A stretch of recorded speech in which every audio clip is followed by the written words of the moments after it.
Madam Speaker, Dr. Madara. Mr. President, members of the board, delegates, and guests. First off, happy birthday. Just 4 weeks ago, the AMA turned 170 years old.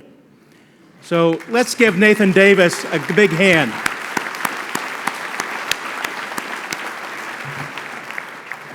Now, 1847 was a long time ago.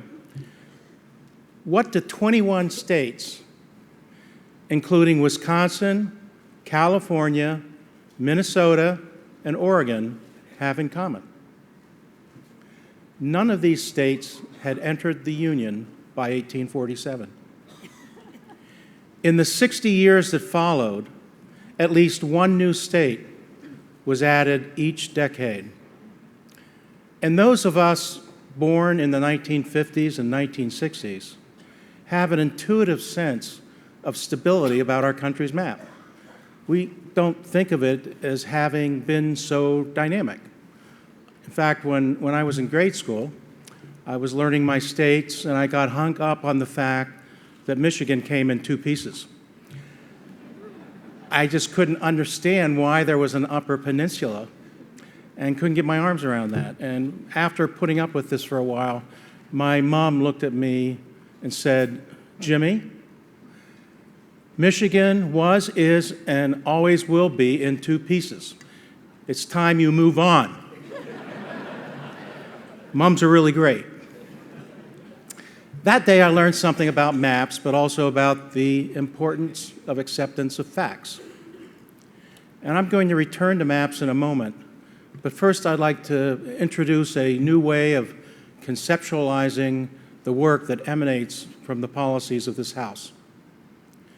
In past years, I've spoken of our work across three strategic focus areas. One aimed at improving professional satisfaction and practice sustainability. Of course, that's sorely needed given the deterioration of the practice environment over the last quarter century. A second focus area is aimed at creating the medical school of the future. And a third on improving health outcomes for patients with prediabetes and hypertension. The work on these three areas has gained traction and national attention. But additionally, they've begun to interconnect and broaden, incorporating critical advocacy work and organically linking to other initiatives. So it's now possible to capture and represent the totality of AMA's work as three strategic arcs, each with one of the focus areas at its core.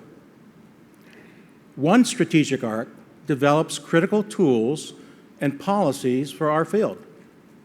Efforts that emerged from our professional satisfaction focus and created our practice transformation series, Steps Forward, our MACRA action kit, our payment model evaluator, our expanding innovation ecosystem, as well as our work across digital medicine. Creating tools and policies to promote satisfaction also extends to our recent work defining principles for better electronic health record usability. The work of this arc also created the principles to reform prior authorization, principles that are now supported by more than 100 organizations and, of course, aimed at correcting the deep flaws in prior authorization. Our second strategic arc guides lifelong professional development and physician growth. This began with our work to create the medical school of the future, but now extends to the redesign of our education center, our initiatives to combat physician burnout, and of course to the JAMA network. Our third strategic arc is to improve the health of the nation, particularly as it pertains to chronic disease, which, as you know, accounts for 80% of our nation's $3 trillion health spend. This third arc includes formalized partnerships with other leading organizations, such as the CDC, and now the American Heart Association, as well as our coordinated efforts to help change patient behavior by integrating prevention into care settings. That's a daunting task because it has to be done in a way that does not create additional time burden on physicians. This also encompasses our work in personalized medicine, in achieving greater health equity, and our efforts to reduce the opioid epidemic. These three strategic arcs, producing critical tools and policies for the field, guiding professional development, and working to improve our nation's health, these three build upon our original three focus areas and tell a more complete story of the AMA. And that is a story of leadership in medicine. So back to maps. Let's take a cartographer's view of what leadership looks like. Our successful work to block health insurance mergers, one of the most important advocacy efforts of the past year, was made possible thanks to a well-coordinated effort to engage partners in the states that would have been hardest hit by insurer consolidation. 17 state associations joined our antitrust coalition, thus protecting accessibility and affordability for millions. This advocacy win fits firmly in the strategic arc of improving the health of our nation. Our Transforming Clinical Practice initiative is using clinical coaching and other quality improvement strategies to help physicians increase patient access to information and assist them in practice transformation. Part of our arc producing critical tools and policies for the field. Our consortium to create the medical school of the future, the foundation of our arc to enhance professional development, now includes 20% of our country's medical students. We created a new field called Health System Science, and in January published the first textbook in this third science of medical education, which now joins basic and clinical sciences. Health system science includes core information on healthcare delivery, quality improvement, population health, economics, as well as social and ecological determinants of health. The AMA also recently launched, in partnership with the Regenstrief Institute, a new digital training platform that will ensure our future physicians learn how to best use electronic health records to deliver care in a modern health system. Meanwhile, our expanding innovation ecosystem includes our co-creation of the accelerator Matter, now with 200 startup companies right here in Chicago. Our reach also touches smart health IT in Boston and Sling Health in St. Louis and 5 other cities.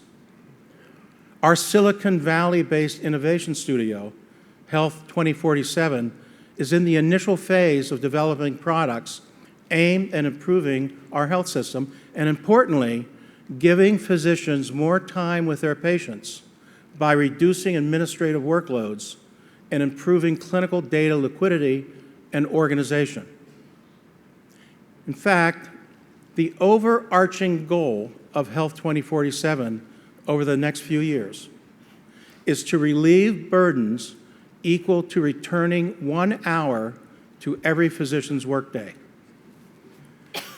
Now, I realize all of you want 2 or 3 hours back, and you want it immediately, but we first have to gain a toehold in this daunting administrative complexity that we face. And as we celebrate the 170th birthday, we recall that Health 2047 is named for the year in which we will celebrate our 200th birthday. Lots of work to do before then. Our work to tackle the threat of prescription opioids is challenging physicians, policymakers, and others to devise comprehensive and lasting solutions to this scourge.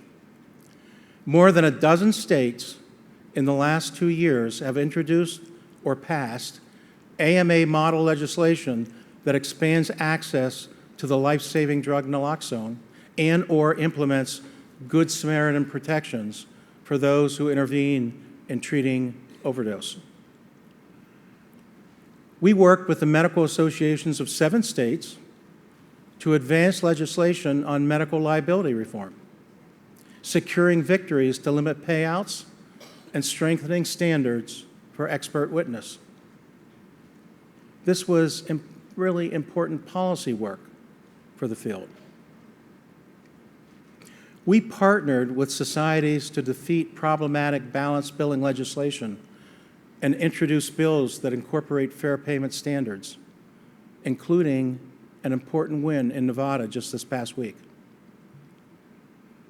Our Interstate Medical Licensure Compact now includes 21 states that in the last 3 years have significantly improved their state's licensing process. And even these diverse initiatives across so many states don't capture fully the entire scope of our partnerships, such as those with the specialty societies. Frankly, it was just that there was no way to visualize the specialty societies without producing a really boring map that was all one color. Of course, our partnerships, though, with those specialty societies are critical to our shared success. Lastly, in addition to all the work that I've outlined, is something really big and incredibly, incredibly important. And that's our leadership effort in health reform. Here we aim to ensure protections for millions who have gained coverage under the Affordable Care Act. Encourage lawmakers to view health care from the shoes of the patient. To encourage them to think, as our campaign states, to put patients before politics. Toward this end, we are working broadly with others, working to promote a vision of our country's health system, a vision that seeks to expand affordable and meaningful coverage, a vision that protects safety net programs, a vision that strengthens the individual insurance market, and one that creates cost transparency. We all have to acknowledge the challenging political environment we're working in while we do this, however. We're truly in uncharted waters. Yet, we will push forward with mission, advocacy, leadership. 3 words that have defined the AMA for these last 170 years. No matter how healthcare evolves, we must remain grounded in the policies, principles that serve as our foundation, and always remain true to our mission, promoting the art and science of medicine and the betterment of public health. And in my view, that should go double for Michigan. Thank you.